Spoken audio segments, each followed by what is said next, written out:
வணக்கம் நண்பர்களே. இன்று ஒரு தகவல் நிகழ்ச்சியின் மூலமாக உங்களை சந்திப்பதில் மகிழ்ச்சி. நாம் நம்ம குழந்தைகளை கொஞ்சும்போது என்ன சொல்லி கொஞ்சம் என் தங்க பெத்தாரு, என் செல்ல பெத்தாரு என்று சொல்லுகிறோம். அந்த குழந்தை அழுது அடம் பிடிக்கும் போது என்ன சொல்லுதோம்? என் தங்க பிள்ளை இல்லை, என் செல்ல பிள்ளை இல்லை, அழாதம்மா, கண்ணு சமத்தாயிருமா, என் தங்க பிள்ளை இல்லை என்று அரவணைத்து மகிழ்கிறோம். அதுபோல் ஒரு மனிதன் நல்லவன் என்பதற்கு அடையாளமாக சொல்கின்ற சொல்லாடலாக நாம் எதை சொல்கிறோம்? தங்கமான மனுஷன் ஐயா அப்படின்னு சொல்லுவோம். அதே மாதிரி அவன் நல்ல குணத்துக்கு சொந்தக்காரனாக இருந்து என்ன சொல்லுவான்? பத்திரமாத்து தங்கம் அப்படின்னு சொல்லுவோம். ஆக தங்கம் என்பது நம்முடைய அது ஒரு உலோகமாக இருந்தாலும் நம்முடைய வாழ்வியலில் அன்றாடம் கலந்துவிட்ட ஒரு சொல்லாடலாக இருக்கிறது. இன்று இந்த நிகழ்வில் நாம் தங்கத்தை பற்றி சில செய்திகளை அறிந்து கொள்ளலாம் அல்லது தெரிந்து கொள்ளலாம் என்று உங்களோடு பகிர்ந்து கொள்ளலாம் என்றும் நான் விளைகின்றேன்.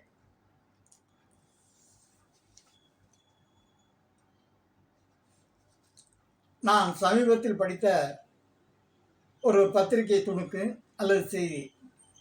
1990 ஒரு தனிநபர் 1 கிலோ தங்கம் வைத்திருந்தால் அதை கொண்டு அவன் ஒரு மாருதி 800 கார் வாங்கும் அளவிற்கு அந்த தங்கம் அவனுக்கு கை கொடுத்தது என்று சொல்வார்கள்.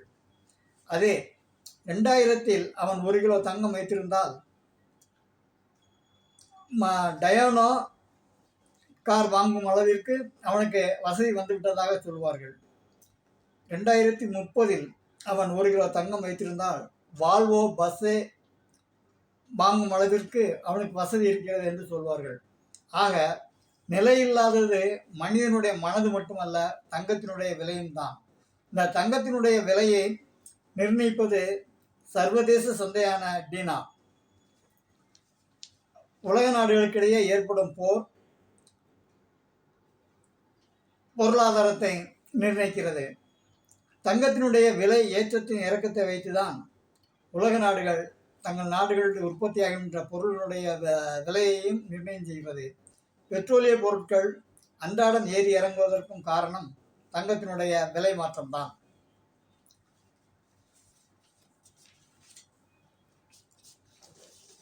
ஒரு நாட்டினுடைய பொருளாதார வளத்தை அடிப்படையாக வைத்து சொல்லப்படுவதே அந்த நாட்டினுடைய கஜானாவில் இருக்கின்ற தங்கத்தினுடைய இருப்பு எந்த அளவிற்கு இருக்கின்றதோ அந்த அளவிற்குத்தான் அந்த நாடு பணக்கார நாடா அல்லது எளிய நாடா என்ற ஒரு வரையறைக்குள் கொண்டு வரப்படுகின்றது.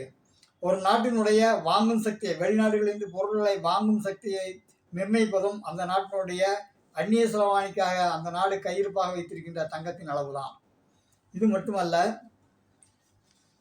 ஒரு நாட்டினுடைய பொருளாதார வீக்கத்தை கட்டுப்படுத்துவதும் அதை பொருளாதார வீக்கத்தை உருவாக்குவதும் இந்த தங்கத்தினுடைய விலைதான்.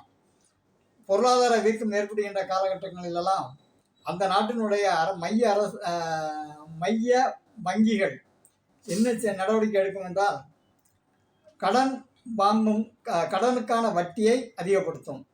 அதேபோல் வங்கியில் டெபாசிட் செய்யப்படுகின்ற பணத்திற்கான வட்டி விகிதத்தையும் அதிகப்படுத்தும். இதனால் மக்கள் தேவையில்லாத வெளிப்பொருட்களை வாங்குவதை விட்டுவிட்டு தன்னுடைய கையில் இருக்கின்ற பணத்தை வட்டிக்கு ஆசைப்பட்டு என்ன செய்வார்கள்? வங்கிகளில் டெபாசிட் செய்வார்கள். அப்பொழுது வாங்கும் சக்தி குறைகிறது.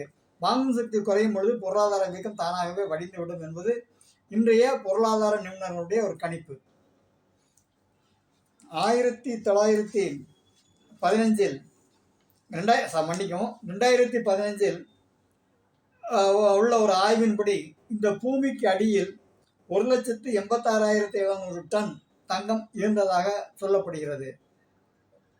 தங்கம் பொதுவாக பாறைகளின் நம்முடைய கையில் ஓடுகின்ற ரேகைகள் எப்படி அங்கும் இங்குமாக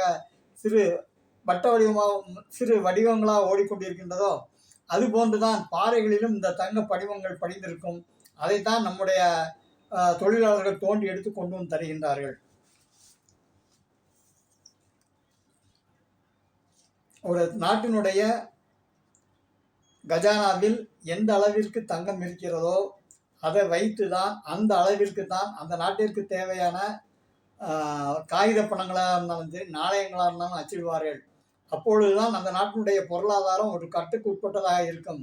தங்கத்தின் இருப்பு குறைவாக இருந்த அதிகமான அளவிற்கு நாணயங்களையோ பணத்தையோ அச்சடித்து வெளியிடுவார்கள்னால் அந்த நாடு பொருளாதார வீக்கம் கண்டு வெகு விரைவில் ஒரு மோசமான சூழ்நிலையை சந்தித்து எனவே தங்கம்தான் இன்றைக்கு உலகின் அன்றாட வாழ்க்கையை, அன்றாட மனிதர்களுடைய நிலையை நிர்ணயிக்கிறது என்று சொல்லி, தங்கமே தங்கமே உன்னை சொல்வதற்கான ஒரு வாய்ப்பு கிடைத்தமைக்காக நன்றி என்று சொல்லி விடைபெறுகிறேன். நன்றி.